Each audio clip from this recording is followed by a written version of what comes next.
ಜಿಲ್ಲಾ ಪಂಚಾಯಿತಿಯಲ್ಲಿ ಖಾಲಿ ಇರುವಂಥ ಹುದ್ದೆಗಳಿಗಾಗಿ ನೇಮಕಾತಿ ಮಾಡುತ್ತೇವೆ ಅಂತ ಹೇಳಿ ಕರ್ನಾಟಕ ಸರ್ಕಾರದ ವತಿಯಿಂದ ಅಫಿಷಿಯಲ್ ನೋಟಿಫಿಕೇಷನ್ ಬಿಡುಗಡೆಯಾಗಿದೆ.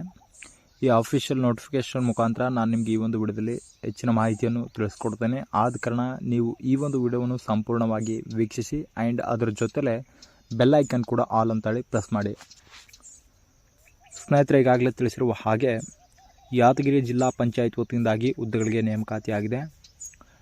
ಉದ್ಯೋಗದ ಸ್ಥಳ ಬಂದು ಯಾದಗಿರಿಯಾಗಿದ್ದು, ಹಾಗೆ ಪೋಸ್ಟ್ಗಳ ಸಂಖ್ಯೆ ನೋಡುವುದಾದರೆ 1 ಪೋಸ್ಟ್ಗಳಿಗಾಗಿ ನೇಮಕಾತಿಯಾಗಿದೆ ಸ್ನೇಹಿತರೆ.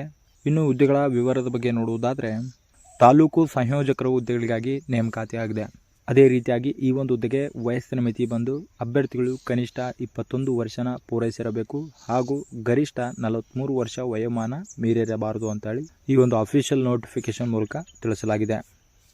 ಅದರ ಜೊತೆಲೆ ಈ ಒಂದು ಹುದ್ದೆಗಳ ಶೈಕ್ಷಣಿಕ ಅರ್ಹತೆ ಬಗ್ಗೆ ನೋಡುವುದಾದರೆ BE ಅಥವಾ BTech ಇನ್ ಸಿವಿಲ್ ಇಂಜಿನಿಯರ್ ಪದವಿನ ಪೂರ್ಣಗೊಳಿಸಿದ್ದಲ್ಲಿ ಈ ಒಂದು ಹುದ್ದೆಗಳಿಗೆ ಅರ್ಜಿನ ಸಲ್ಲಿಸಲು ಎಲಿಜಿಬಲ್ ಇರ್ತೀರಾ. ಅದರ ಜೊತೆಲೆ ಕಂಪ್ಯೂಟರ್ ಜ್ಞಾನ ಕೂಡ ನೀವು ಹೊಂದಿರಬೇಕಾಗಿರುತ್ತದೆ. ಬೇಸಿಕ್ ಏನು ಕಂಪ್ಯೂಟರ್ ನಾಲೆಜ್ ಇರುತ್ತೆ, ಆ ಒಂದು ನಾಲೆಜ್ ನಿಮಗೆ ಗೊತ್ತಿರಬೇಕು.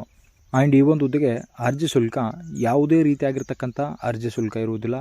ಯಾವುದೇ ವರ್ಗದ ಅಭ್ಯರ್ಥಿಗಳಾದರೂ ಕೂಡ ಫ್ರೀಯಾಗಿ ಅರ್ಜಿನ ಸಲ್ಲಿಸುವಂಥ ಅವಕಾಶ ನೀಡಲಾಗಿದೆ.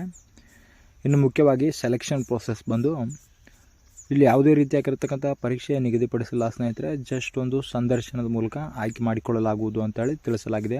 ಇಲ್ಲಿ ಒಂದು ಇಂಟರ್ವ್ಯೂ ಮೂಲಕ ಆಯ್ಕೆ ಮಾಡಿಕೊಳ್ಳಲಾಗುತ್ತದೆ ಸ್ನೇಹಿತರೆ. ಈ ಒಂದು ಹುದ್ದೆಗಳಿಗೆ ಅರ್ಜಿ ಸಲ್ಲಿಸುವಂಥ ಇಂಪಾರ್ಟೆಂಟ್ ಡೇಟ್ಸ್ ಬಂದು ಪ್ರಾರಂಭ ದಿನಾಂಕ ನವೆಂಬರ್ 16, 2024 ಆಗಿದೆ, ಈಗಾಗಲೇ ಪ್ರಾರಂಭವಾಗಿದೆ.